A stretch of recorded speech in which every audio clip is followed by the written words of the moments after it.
देखिए वो जनता ने आज हम ऐसे वार्ड से चुनाव लड़े जहाँ से कैलाश जी पार्षद रहे, रमेश जी पार्षद रहे, इतने वरिष्ठ लोग, इतने ताकतवर लोग और सत्ताधारी पार्टी जी जिसकी है ना 30 साल से निगम में परिषद है, ऐसे क्षेत्र में इतने कठिन जगह पे चुनाव लड़ना और इतने लोगों को साथ मिलना। जी 6100 वोट मिले मुझे, जी इतने लोगों का मैं पार्षद हूँ। बिल्कुल हमारे यहाँ के नेता सिर्फ भ्रष्टाचार में ही लगे हुए हैं।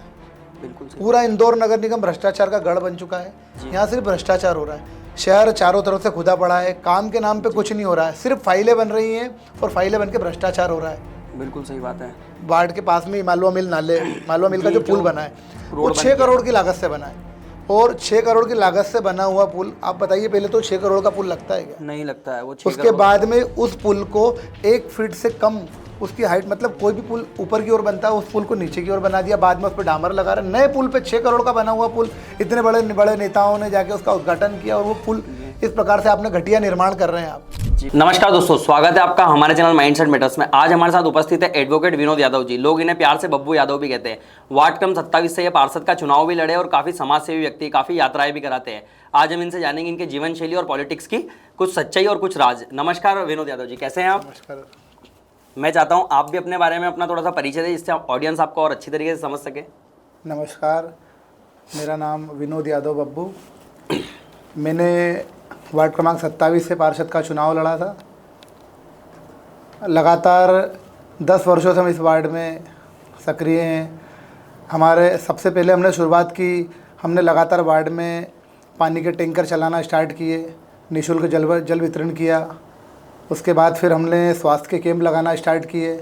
स्वास्थ्य के कैंप लगा के हमने कई बुजुर्गों के मोतियाबिंद के ऑपरेशन, हार्ट के ऑपरेशन, इस प्रकार की बहुत सारी चीज़ें हैं जो हमारे द्वारा लगातार की जाती हैं। जी, वैसे आप एडवोकेट हैं जी। आपकी राजनीतिक यात्रा कैसे शुरू हुई? लगभग हम सब सारे दोस्तों ने बहुत समय पहले हम लोगों ने गणेश जी का प्रोग्राम स्टार्ट किया। जी। हम गणेश जी का प्रोग्राम करते थे, यात्रा निकालते थे। फिर हम लोगों ने जब हमने ये प्रोग्राम किया, उसके बाद हम जब लोगों के बीच में जाते तो हमको ऐसा लगता नहीं था कि पॉलिटिकल रूप से ये सब चीज़ें, यात्राएं और इन सब चीज़ों से बहुत ज़्यादा फ़र्क पड़ता है। जी।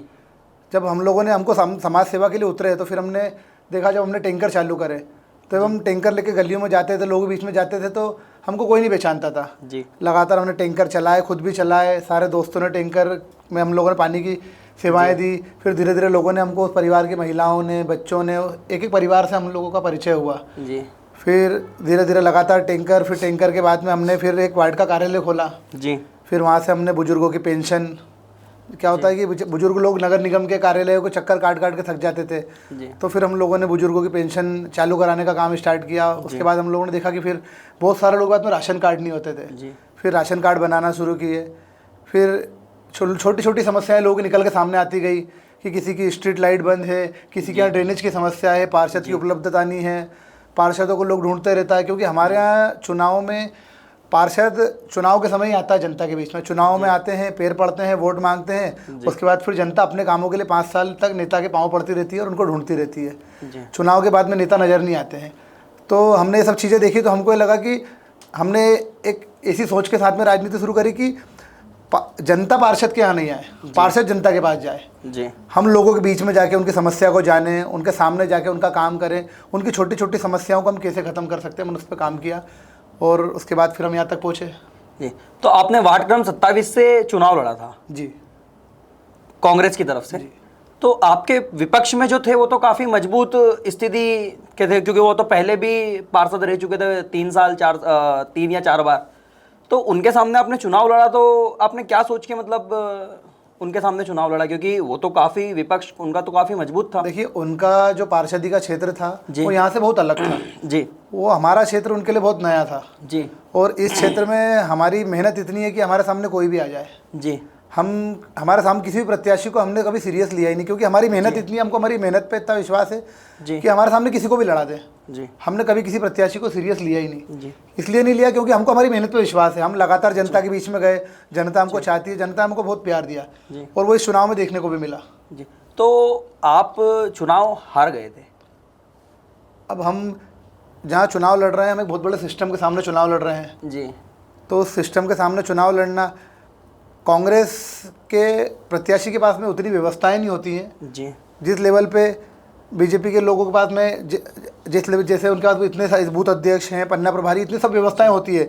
इतने बड़े संगठन, इतने बड़े नेता, जिस क्षेत्र के नेता इतने बड़े मंत्री हों, इतने बड़े उस क्षेत्र में इतने बीजेपी के बड़े बड़े नेता रहते हैं, उनके सामने हमको राजनीति करना जी, और एक छोटा सा बच्चा जो उसी मोहल्ले से निकला है और इतने बड़े नेताओं के सामने हमने चुनाव लड़के उनको यहाँ लाके खड़ा कर दिया कि सारे बड़े नेताओं को मैदान में उतरना पड़ा। उसके बाद भी आपको पता है चुनाव की क्या स्थिति, और पूरा शहर जानता है कि चुनाव में क्या हुआ, ये सबने देखा है। चुनाव की जो स्थिति रही थी वो जो मुझे पता चली थी, और कुछ साथ में हम दोस्त थे, हम भी उस समय चर्चा कर रहे थे, उसमें हमको खबर ये मिली थी कि एडवोकेट विनोद यादव जी जो है वो चुनाव जीत चुके हैं।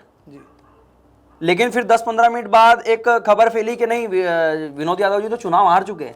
तो ये कैसे हुआ? क्योंकि सिस्टम क्या ये सोशल मीडिया पे, मतलब ये कैसे वायरल हुआ कि आप जीत गए थे, फिर 10 मिनट बाद खबर चेंज हो जाती कि आप हार गए? हम लड़ रहे हैं बहुत बड़े सिस्टम से, लगातार हमारी मशीनें बंद निकल रही हैं जी। हमारी ईवीएम मशीनें 7 मशीनें बंद निकली, टेक्निकल लोगों ने उसे चालू किया जी। हमारे पास के वार्ड में भी उन लोगों ने आपत्ति दी, लेकिन आपत्ति किसी प्रकार की कोई आपत्ति विपत्ति वहाँ ली नहीं गई जी। क्योंकि वहाँ पर कोई, ये जो चुनाव होते हैं ये सरकार के पावर के चुनाव होते हैं, जिसकी सरकार होती है, नगरीय निकाय चुनाव उसी के अनुसार चलते हैं। बड़े बड़े अधिकारी, प्रशासनिक अधिकारियों के हाथ में चुनाव होता है जी। तो आप जब चुनाव हारे तो आपसे कांग्रेस का कोई बड़ा व्यक्ति आके मिला, बातचीत की, या बीजेपी का कोई बड़ा व्यक्ति आया, मिला, बातचीत की आपसे? चुनाव का परिणाम आया उसके अगले दिन सबसे पहले मुझे दिग्विजय सिंह जी के यहाँ से संपर्क किया गया जी। और आदरणीय दिग्विजय सिंह जी मुझे मिलने आए और उन्होंने बोला तू हारा नहीं जीता है जी, और मैं हमेशा तेरे साथ हूँ। उन्होंने अपना पर्सनल नंबर दे रखा है मुझे जी। और जब भी मैं उन्हें फ़ोन लगाता हूँ, एक मैसेज में मुझे जवाब देते हैं जी, और मुझसे बात करते हैं। तो वार्ड क्रम 27 से जब आप चुनाव लड़े तो वो एक हार वैसे तो जनता को पता ही है, क्योंकि जो खबर आई थी, और इसको बहुत अच्छी तरीके से आपने समझाया भी है। लेकिन उस बीच में हमको ये भी पता चला था कि कुछ वाद विवाद भी हुए थे आपके, जैसे आपके घर के बाहर कुछ समय बाद तोड़ा फोड़ी हुई। ये हमारे चुनाव के समय नहीं हुए थे, जब ये लोकसभा चुनाव के दौरान जब हमारे नंदानगर में हमारे वार्ड के पोलिंग पे कांग्रेस ने भी अपने लोग बिठाए थे जी जी जी। क्योंकि हमारी साइड से तो कोई प्रत्याशी था नहीं, तो पार्टी ने अपनी तरफ से नोटा के लिए भी नोटा को वोट कर, क्योंकि कांग्रेस नोटा को सपोर्ट कर रही थी जी जी जी। तो सारे पोलिंग पे हम लोगों ने हमारे व्यक्ति बिठाए थे कि अगर कांग्रेस की तरफ से कोई ना कोई व्यक्ति पोलिंग में बैठा है जी। तो जब हम पोलिंग बूथ पर गए तो वहाँ पर बीजेपी के ही कुछ लोग उन्हीं के एक बूथ पर बैठने वाले व्यक्ति के साथ मारपीट कर रहे थे। जब हमने उनको जाके छुड़ाया, उन्हें अलग किया जी। लेकिन लगातार हमारी सक्रियता को देख के जी, उनको तो एक मौका चाहिए था। लगातार हमारी सक्रियता, जिस प्रकार से हम टैंकर चला रहे हैं, वार्ड में काम कर रहे हैं, लगातार हमारी एक्टिविटी को देखकर, मेरी सक्रियता को देखते हुए उन लोगों ने एक प्लान किए करके और एक झूठा उस चीज़ को बहाना बना के मेरे ऑफिस पे इस प्रकार का हमला किया। लेकिन वो मेरा रास्ता नहीं है जी। वो कौन लोग थे, किसने किया, वो क्यों हुआ, लेकिन हमारे क्षेत्र के इतने बड़े नेता के द्वारा, इतने बड़े नेता जो आज विधायक मंत्री हैं, उनके द्वारा इस प्रकार का काम, उनके परिवार के द्वारा ये सब चीज़ें हुई जी। वो हमारे क्षेत्र के इतने बड़े हैं, वरिष्ठ हैं जी। अगर कोई चीज़ें होती हैं तो उनको, आज हम भी वहीं रहते हैं, हमारे पिताजी उसी जगह पर रहे हैं जी। हमारे पिताजी और वो एक ही स्कूल में पढ़े हैं, तो कम से कम उनको उस मोहल्ले के बच्चे से उसको बुलाना चाहिए, उससे चर्चा करना चाहिए कि बेटा क्या बात हुई थी, क्या बात है, क्या विवाद हुआ।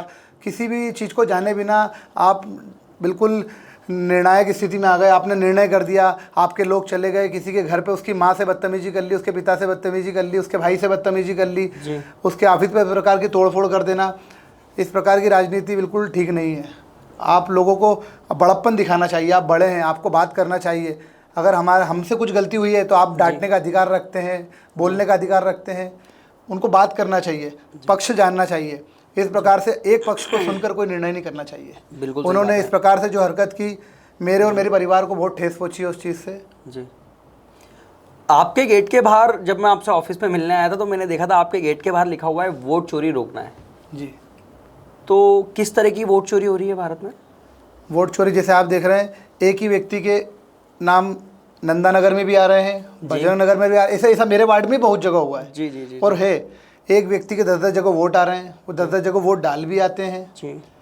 कुछ लोगों के मकान नंबर के पते नहीं है, एक मकान में 100 वोट हैं, ऐसे हमारे नंदानगर में है। मैं आपको उनका डाटा भी दे सकता हूँ। नहीं बिल्कुल, इस प्रकार ऐसे लोग हैं और वो आते हैं, चुनाव में आते हैं और वो वोट डालते हैं, या और जो लोग मर गए हैं सालों पहले जिनकी मृत्यु हो गई उन लोगों के वोट ना तो नाम कट रहे हैं और उनके वोट भी डल जाते हैं। ऐसे हमारे चुनाव में भी बहुत लोग हुआ, बहुत लोगों के वोट ऐसे डल गए जी।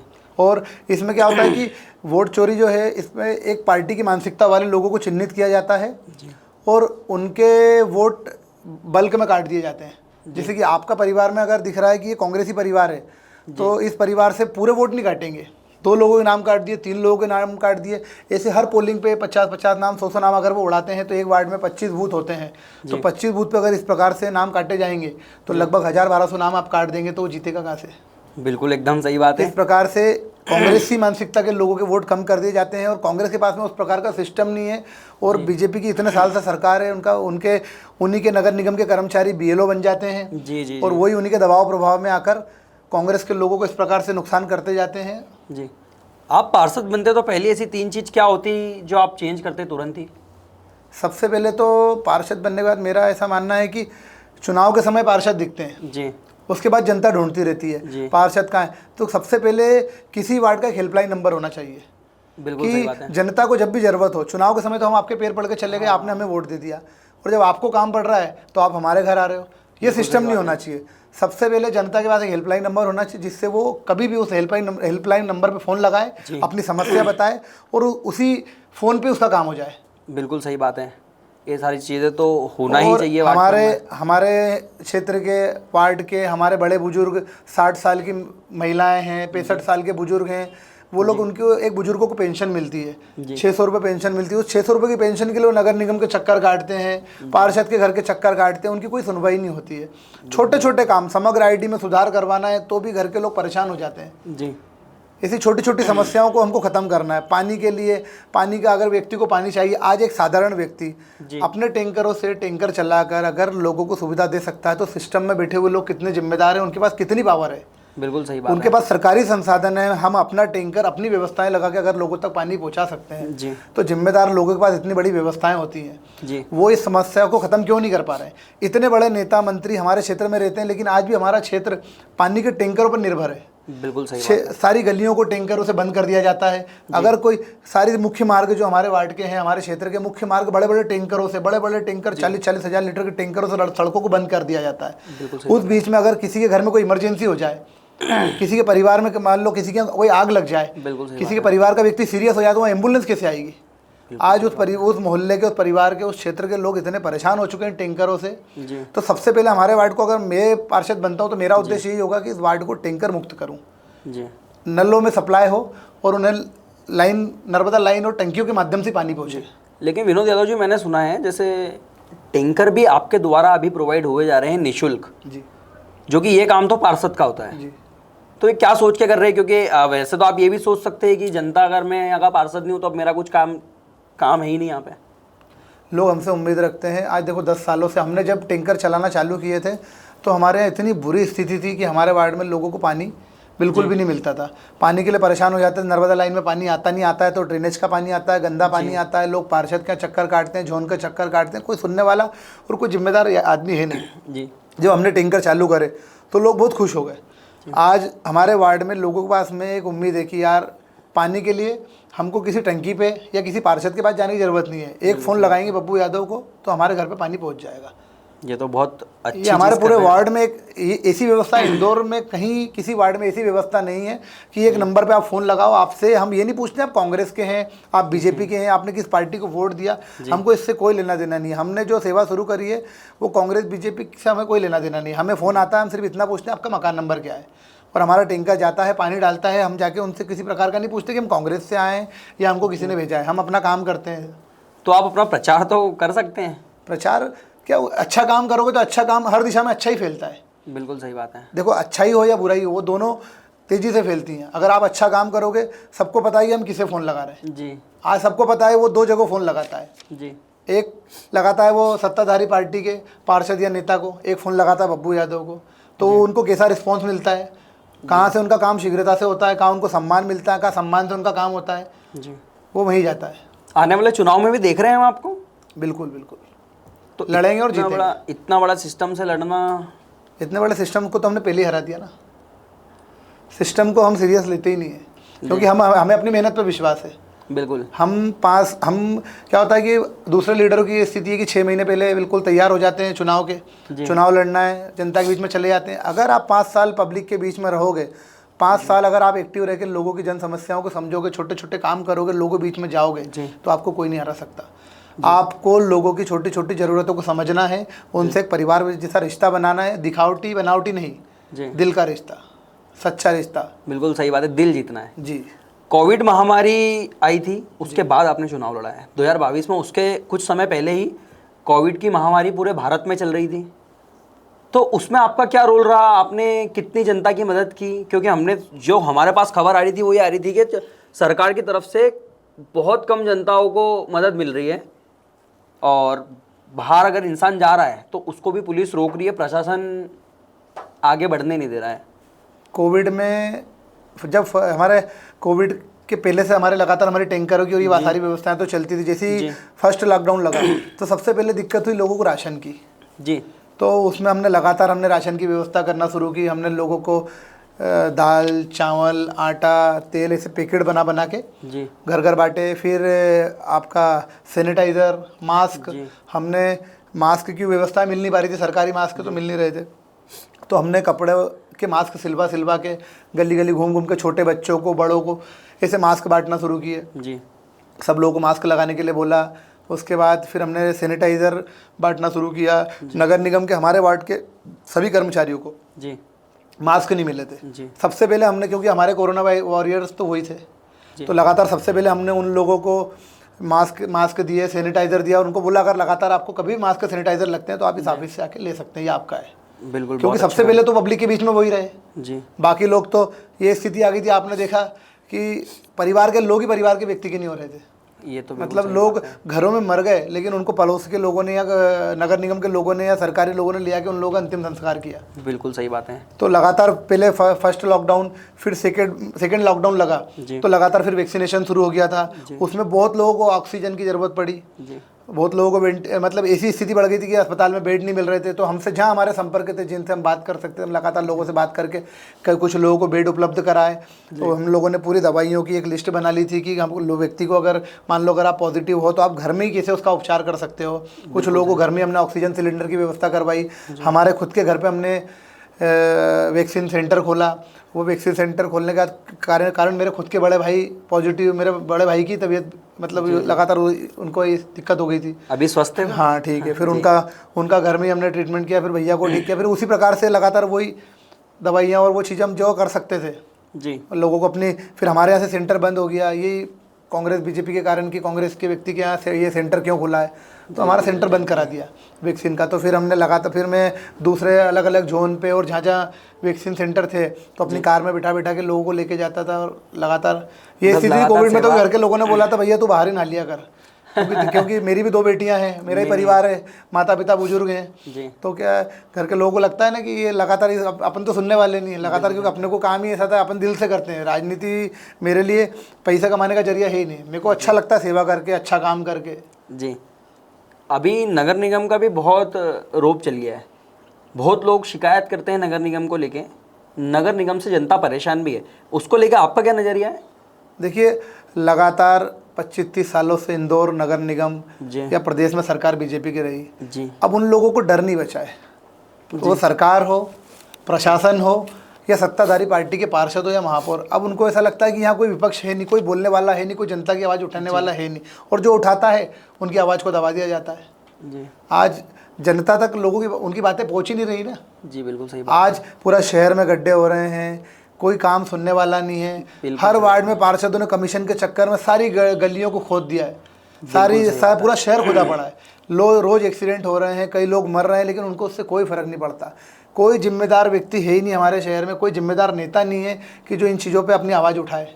बिल्कुल सही। सड़कों के लिए आप देखिए, सड़कों की स्थिति कितनी खराब है, ट्रैफिक लगातार खराब होते जा रहा है। पानी मतलब नर्मदा के इतने चरण आने के बाद भी हमारा इंदौर जैसा शहर पानी के लिए प्यासा है, और आए दिन पानी के लिए परेशान होते हैं हम, आए दिन परेशान होते हैं। नगर निगम बिल्कुल जिम्मेदार नहीं है। बिल्कुल। अभी आप यात्रा भी करा रहे हैं, काफ़ी यात्राएं आप सालों से करा रहे हैं, मैंने जो सुना है, और बच्चों को आप वाटर पार्क वगैरह भी लेके जाते हैं, तो यात्राएं जो आप कराते हैं आप मुफ्त कराते हैं? नहीं, इसमें हम लोग नाम मात्र का एक कुछ शुल्क लेते हैं जी। उसके अलावा बाकी फिर सारी व्यवस्था हम लोग करते हैं, कुछ शुल्क लेते हैं जी। क्योंकि लगातार फिर हम लोगों को ऐसी आदत नहीं डालना है जिसको हम, जिन व्यवस्थाओं को हम जीवन भर नहीं चला पाए। आज हमारी स्थिति परिस्थिति ठीक है, शायद आज हम वो यात्राएं करा लें, लेकिन भविष्य मान लो अगर हमारी स्थिति परिस्थिति बिगड़ती है या कोई दिक्कत आती है तो उस समय हम उन चीज़ों को कंटिन्यू कैसे रख पाएंगे। उन व्यवस्थाओं को अगर हमेशा बरकरार रखना है तो हमको इस प्रकार से करना है।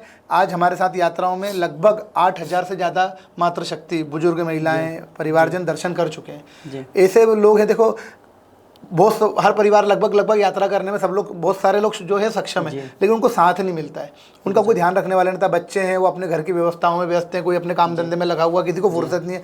घर के बुजुर्ग, माता पिता, परिवार के लोग दर्शन, अगर धार्मिक यात्रा करना भी चाहते हैं ना तो उन्हें कोई करा नहीं पाता है, उनको टाइम नहीं मिलता है। तो ऐसे लोग, ऐसे परिवारों के लिए हम ऐसे एक विकल्प बन गए कि चलो वो बुजुर्ग लोग अगर चाहते हैं, उनको अगर धार्मिक यात्रा करना, दर्शन करना है, तो हम उनको अपने परिवार जैसे यात्रा में व्यवस्थित लेके जाते हैं। गाड़ियों में पानी की व्यवस्थाएं रखते हैं, उनके रुकने की, उनके भोजन की, उनके स्वास्थ्य की, हर प्रकार की हम लोग व्यवस्थाएं, जितना अच्छा हो सकता है हमसे, एक साधारण व्यक्ति बिना किसी सिस्टम के हम लोग इस प्रकार की व्यवस्थाएं कर लेते हैं। ये हमारे लिए बहुत बड़ी बात है जी। तो उनकी सुरक्षा को लेके, क्योंकि आप जब लेके जाते हैं तो सुरक्षा के जिम्मा भी आप ही का होता है तो उसको लेके क्या प्लान करते हैं आप? नहीं, हमारी हर गाड़ी में, हमारे जैसे हम यात्रा लेके जाते हैं, कभी 4 बस जा रही है, 5 बस जा रही है, 10 बस जा रही है, जितनी भी बसें जाती हैं, हर बस में हमारे साथ के, हमारे ग्रुप के, हमारे दोस्त, हमारे भाई जो निस्वार्थ सेवा देते हैं, अपने काम धंधे की छुट्टी लेके आते हैं। जब उनको पता है कि इतनी तारीख को यात्रा जा रही है तो वो उसके लिए छुट्टी लेके आते हैं। हर गाड़ी में हमारे 4 लोगों की ड्यूटी रहती है, जिनकी जिम्मेदारी होती है कि वो गाड़ी को, जैसे बुजुर्ग लोग होते हैं, शुगर पेशेंट होते हैं, बार बार बाथरूम की दिक्कत होती है उन लोगों को, तो हर 2-3 घंटे में गाड़ियाँ रुकवा के उन लोगों को व्यवस्थित बाथरूम वगैरह कर लें, चाय वगैरह पीना है पी लें। उसके बाद उनको गाड़ी में बिठवाना, बार बार गाड़ियों की, हर गाड़ी की लिस्ट होती है, हर व्यक्ति के पास में जो उस गाड़ी में रहता है उसमें उस व्यक्ति की लिस्ट होती है, उसका मोबाइल नंबर होता है। आप बार बार गिनती करो, अगर कोई नहीं दिख रहा है तो उसको फ़ोन लगाओ। सारे लोगों को, अगर कोई नहीं आ पाया तो हम उनका इंतज़ार करते हैं। तो बहुत अच्छा काम कर रहे हैं। इससे आपको कुछ फ़ायदा?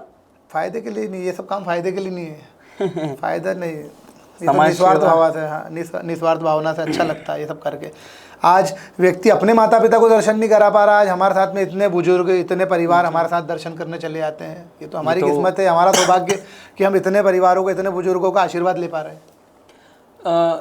एक सुनने में ये भी मिला है मुझे कि वाटर पार्क भी लेके जाते हैं आप। हाँ, गर्मियों में बच्चों को काफ़ी, जो कि मुफ्त रहता है जो। नहीं, हमारे साथ, हम लगातार, हमारे साथ में कम से कम हर साल गर्मी के दिनों में छोटे बच्चों को, हम छोटे बच्चे, महिलाएं, ऐसे लोग होते हैं जो वो वाटर पार्क, मतलब कुछ लोगों ने तो अभी तक वाटर पार्क ही नहीं देखा था। ऐसे बच्चे होते हैं, ऐसे परिवार हैं आसपास की बस्तियों में हमारे यहाँ के, जो मतलब वाटर पार्क ही नहीं जा पाते जी। तो उन लोगों को वाटर पार्क लेके जाना, मतलब हमारे साथ में कम से कम 1500 2-2 हज़ार बच्चे हर साल वाटर पार्क जाते हैं जी।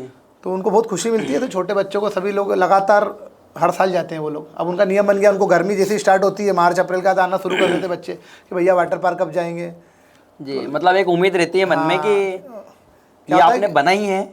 यह सब अपने मन से, हमको किसी ने कोई चीज़ नहीं सिखाई, हम अपने मन से ही करते जाते हैं। यात्राएं भी हमने बस, हमको बुजुर्गों ने बोला कि बेटा कहीं यात्रा भी ले आया कर, उनसे सुन के हमको ऐसा अच्छा लगा और हमने यात्राएं शुरू कर दी।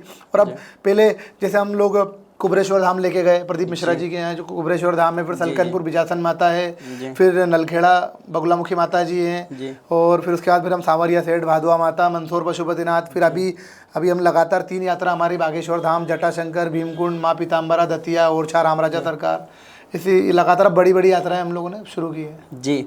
मतलब ये काम जो आप कर रहे हैं बहुत अच्छा है और लोगों को ये चीज़ पता चलेगी तो लोग अच्छे से इस चीज़ को समझेंगे भी, जानेंगे भी। लेकिन बब्बू यादव जी, एक्चुअल हो क्या रहा है कि जैसे आपने चुनाव लड़ा था और वहाँ से आप चुनाव हार गए, लेकिन जनता से, मतलब हम ये मान सकते हैं कि जनता ने आप ही को वोट दिया था। देखिए, वो जनता ने आज हम ऐसे वार्ड से चुनाव लड़े जहाँ से कैलाश जी पार्षद रहे, रमेश जी पार्षद रहे, इतने वरिष्ठ लोग, इतने ताकतवर लोग, और सत्ताधारी पार्टी जी, जिसकी है ना 30 साल से निगम में परिषद है, ऐसे क्षेत्र में इतने कठिन जगह पे चुनाव लड़ना और इतने लोगों को साथ मिलना जी। 6100 वोट मिले मुझे जी। इतने लोगों का मैं पार्षद हूँ। मैं परिणाम क्या हुआ क्या आया वो मुझे उससे फ़र्क नहीं पड़ता। मैं, जितने लोगों ने मुझ पर विश्वास किया है, मैं उनका पार्षद हूँ। और उनको देखो क्या होता है, हम चुनाव लड़े, हार गए, यही हमारे पुराने लीडरों ने यही गलती करी। चुनाव का परिणाम आता था, वो हार जाते थे, उसके बाद वो दिखना बंद कर देते थे। बिल्कुल सही बात है। जितने लोगों ने हमारा साथ दिया, जो हमारे साथ चले, जिनने हमें वोट दिया, फिर उनके प्रति हमारी भी कुछ जिम्मेदारी बनती है, क्योंकि उन्होंने आप पे विश्वास किया है। चुनाव में 2 लोग लड़ते हैं, एक जीतता है, एक हारता है, लेकिन जितने लोगों ने आपका साथ दिया, जी। उनके प्रति जिम्मेदार हो आप, तो उनके सुख दुख में कौन खड़ा रहेगा? अगर उनने आपको वोट दिया है तो आपसे उम्मीद रखेंगे कि नहीं ये हमारी सुनेगा, ये हमारे लिए खड़ा रहेगा। अगर उनको कोई ज़रूरत होती है, कोई काम होता है तो हमें याद करेगा। तो उस समय के लिए हम फील्ड में रहेंगे, लगातार लोगों के बीच में रहेंगे, तो उनकी समस्या को जानेंगे, उनका विश्वास डबल हो जाएगा। जब अगली बार हम चुनाव में लोगों के बीच में जाएंगे ना, तो हमें कुछ बताने की ज़रूरत नहीं पड़ेगी, वो बताएंगे कि नहीं, परिणाम जो भी रहा, हमने इसको वोट दिया था तो ये ईमानदारी से पूरे 5 साल परिणाम के बाद भी हमारे बीच में रहा। बिल्कुल सही बात है। विनोद जी, 13 मई 2025 को मनोहर लाल धाकड़ जी की एक वीडियो वायरल हुई, रिकॉर्ड हुई, और 23-24 मई में वो वायरल हुई, और वो देश भर में आज भी बहुत चर्चा में चल रही है। एक जो वीडियो थी वो बहुत अपमानजनक थी, जो कि होना नहीं चाहिए। बीजेपी के पार्षद थे वो, या फिर नेता थे, विधायक थे, जो भी थे, मनोहर लाल धाकड़ जी ने ये जो चीज़ की है, इसको लेके आपका क्या नज़रिया आप रख रहे हैं?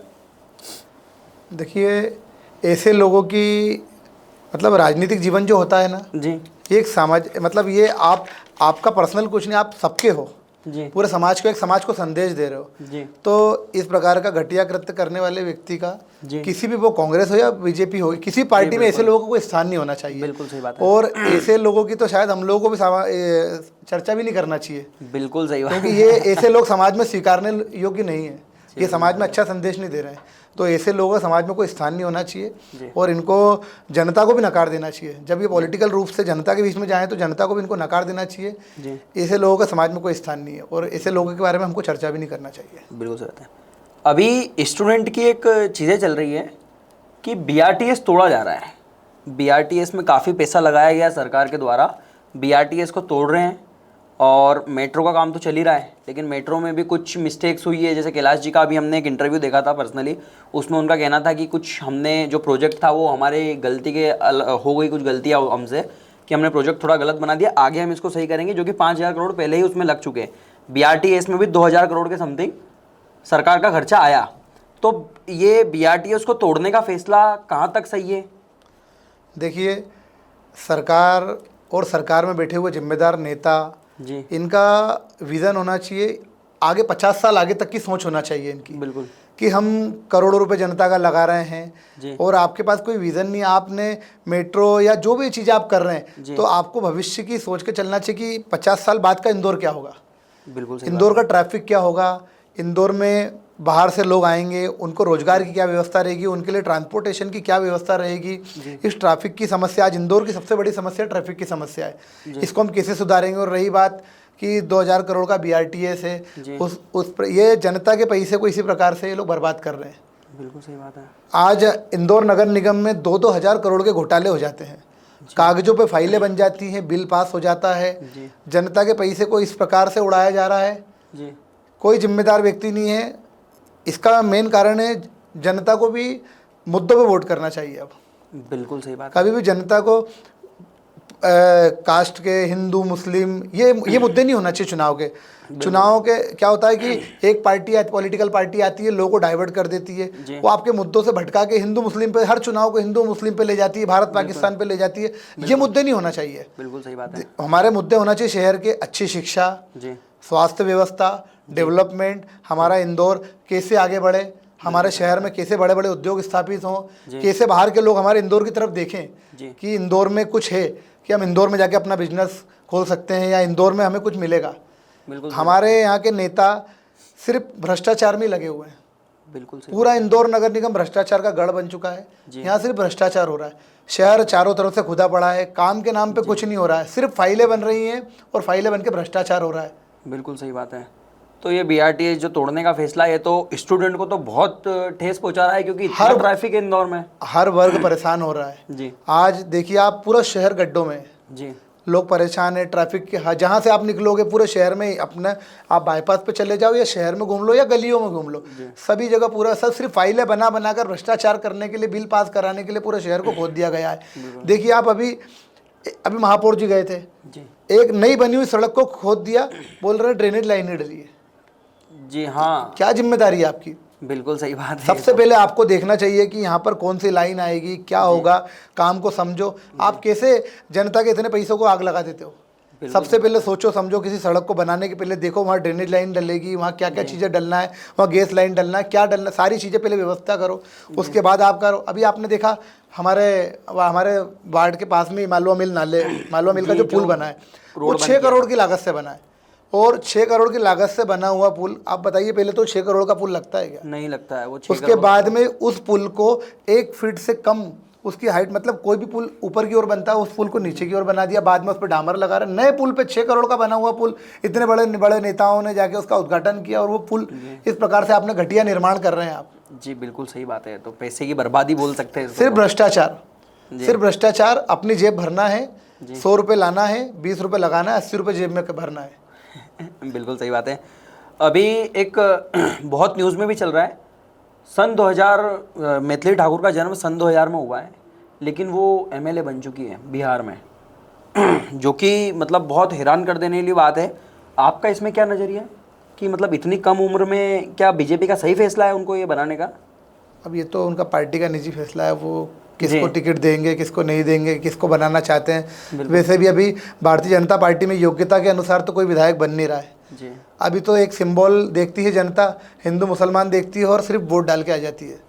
अभी हमारे देश की जनता अच्छी शिक्षा, स्वास्थ्य व्यवस्था, आज लगातार हमारे देश की क्या स्थिति, उस पर कोई ध्यान नहीं दे रहा है। आंख बंद करके एक पार्टी को जिताते जा रहे हैं, सिर्फ धर्म के नाम पर। हर चुनाव हमारे यहाँ पर धर्म के नाम पर लोगों को डाइवर्ट करके बेवकूफ़ बनाकर लड़ा जा रहा है।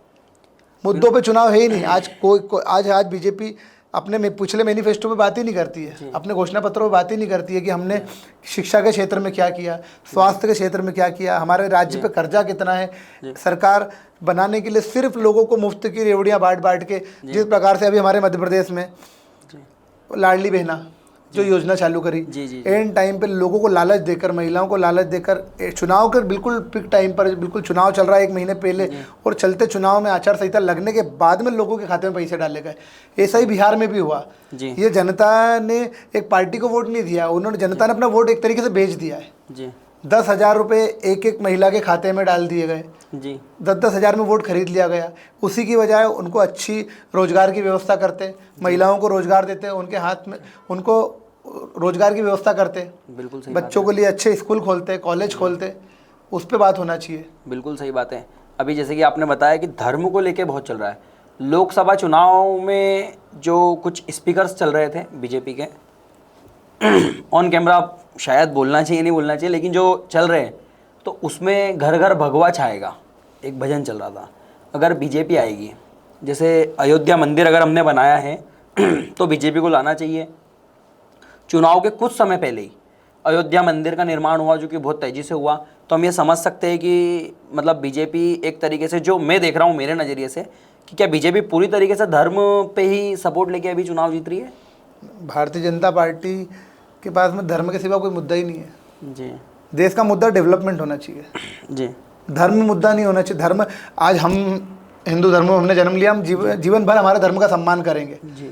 वो हमारा धर्म है। हम भी 30 दिन सुंदरकांड पढ़ते हैं, डेली मंदिर जाते हैं, भगवान को जल चढ़ाते हैं, अपने धर्म का सम्मान करते हैं। हम भी जय श्री राम बोलते हैं। बिल्कुल सही बात है। हम दिन भर, हम जितने लोगों से मिलते हैं, हम राम राम करके ही मिलते हैं। बिल्कुल। लेकिन धर्म के साथ में दूसरी चीज़ों की ज़रूरत है लोगों को। बिल्कुल। हम लोगों को धर्म का डर दिखा के, आज 15 साल से बीजेपी की सरकार है, तो फिर धर्म खतरे में क्यों है, हिंदू खतरे में क्यों है? बिल्कुल। जब आपकी सरकार है तो फिर धर्म और हिंदू खतरे में क्यों है? विनोद जी, 2015 के पहले तो ये केसेस कम आते थे जो आजकल ज़्यादा आने लगे मुस्लिमों को लेके। अब ये हिंदू मुस्लिम एक सब अलग चीज़ें, अगर गलत काम करने वाले गलत चीज़ें तो हर जगह हर धर्म में हो सकते हैं। बिल्कुल। धर्म मुद्दा नहीं होना चाहिए, देश का मुद्दा होना चाहिए अच्छी शिक्षा, देश का डेवलपमेंट, अच्छी स्वास्थ्य व्यवस्था, देश की जीडीपी, हमारा रुपया कहाँ जा रहा है, हमारे देश की स्थिति क्या है, दूसरे देशों की तुलना में हम कहाँ हैं।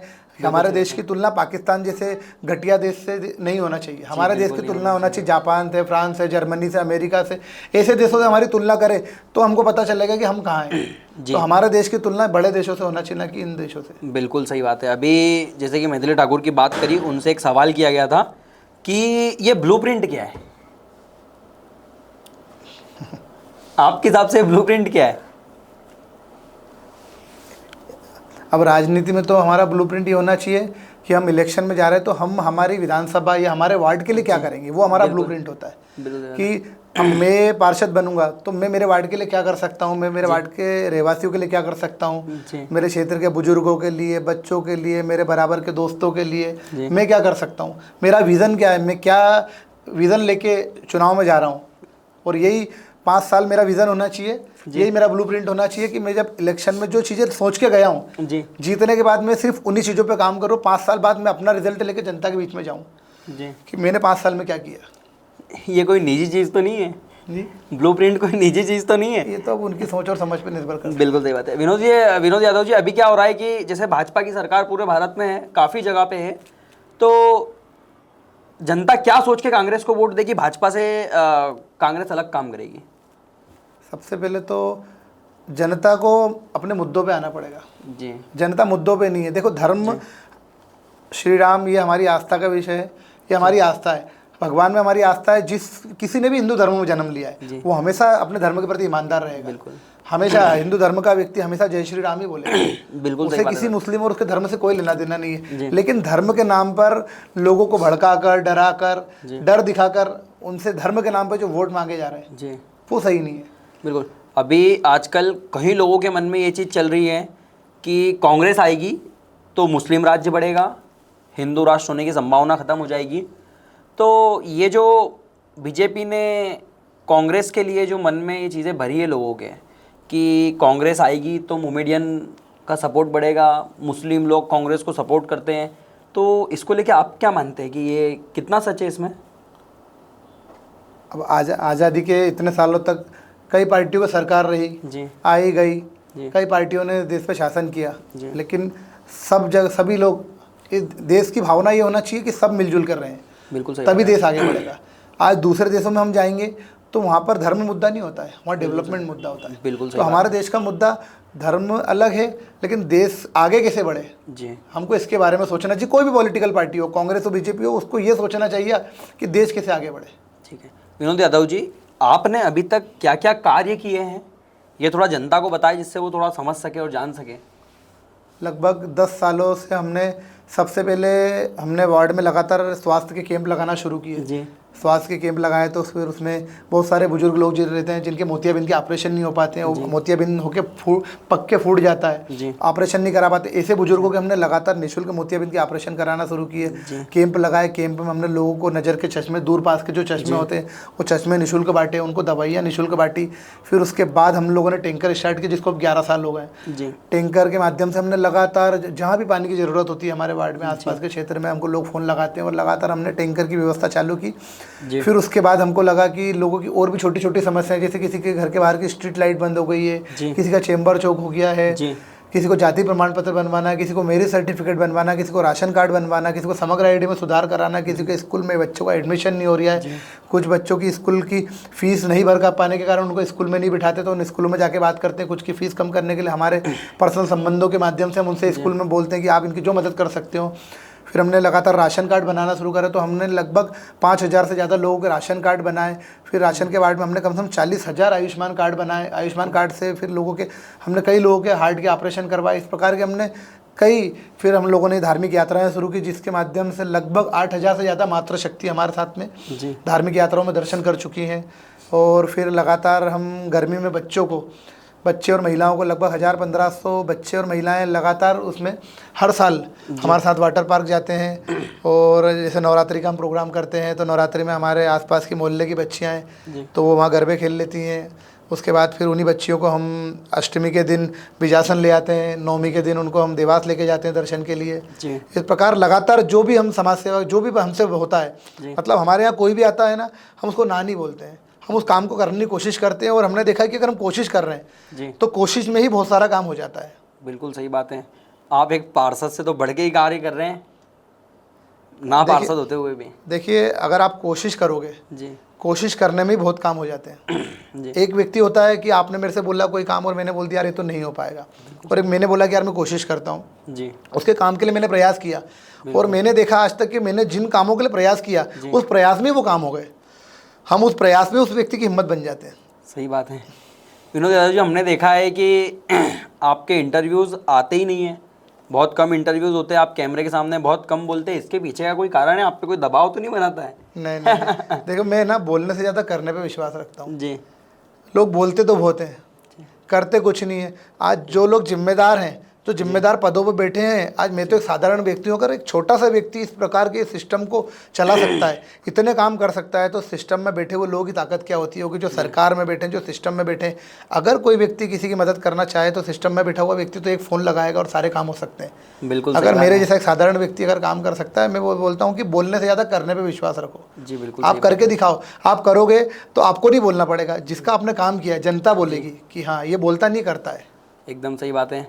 विनोद यादव जी, आपने अपना कीमती समय दिया, उसके लिए बहुत बहुत धन्यवाद। ये जो चीज़ें, ये जो बात आज हमने की है विनोद यादव जी से, ये काफ़ी बहुत डीपली चर्चा है। आप इनके सुनेंगे, जानेंगे, आपको अगर चीज़ें अच्छी लगेगी तो आप आगे शेयर भी कीजिएगा, कमेंट कीजिएगा और चीज़ों को समझिएगा कि अब जो विनोद यादव जी ने बात की है कि मुद्दों को देखकर वोट दिया जाए, ना कि धर्म को देके वोट दिया जाए। तो इन चीज़ों का थोड़ा सा ध्यान रखिएगा। नमस्कार, धन्यवाद, जुड़े रहिए।